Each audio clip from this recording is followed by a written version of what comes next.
you haven't tried Naija Grill yet, what are you even doing? Let's get into these Naija Grill Hot Honey homemade tenders with the spicy homemade ranch. Start by washing your chicken breast. I'm going to pat these dry in just a few, and then I'm going to cut off any excess fat that may be on the chicken breast, and then cut them into tenders.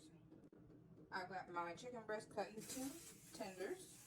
Now we're going to season up with Naija Grill, of course.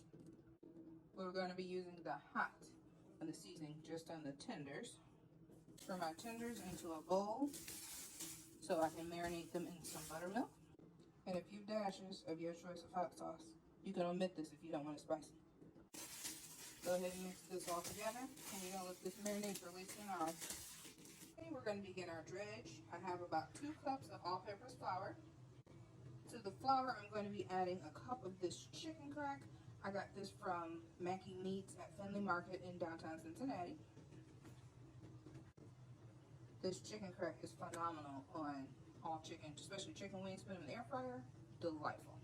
And we're going to season, of course, with our Naija Grill Spice Mix Hot. If I didn't say already, this can be purchased on TikTok Shop, Etsy, and Amazon.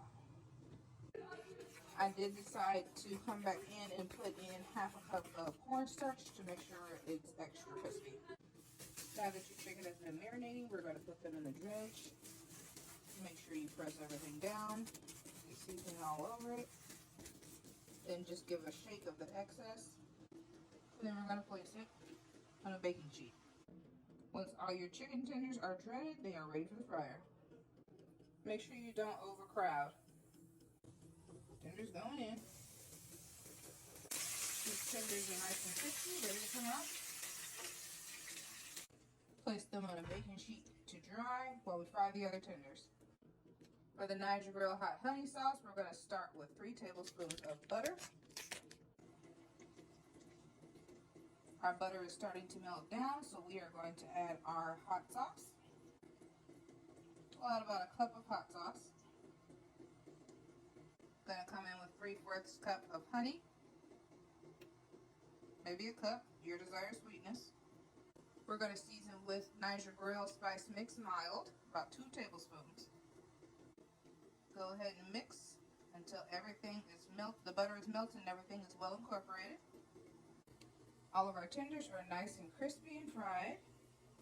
So I'll let them dry on a wire baking rack until we toss them in the sauce.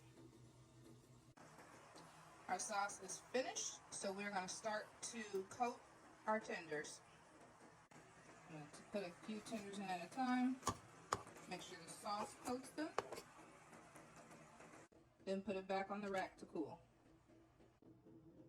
Our tenders are all covered in the sauce, so we have a couple finishing touches here. We're going to finish with some Naija Grill Hot. Sprinkle right on top. I have some homemade hand-cut fries here. We're going to top with what? Naija Grill, of course. It's time to plate up. In case you didn't know, anytime you're dealing with your girl Jennio.Vittles, we got heat over here. And voila, we've got ourselves 3 different things using Naija Grill, the fries, the tenders, the ranch. The spice is all there.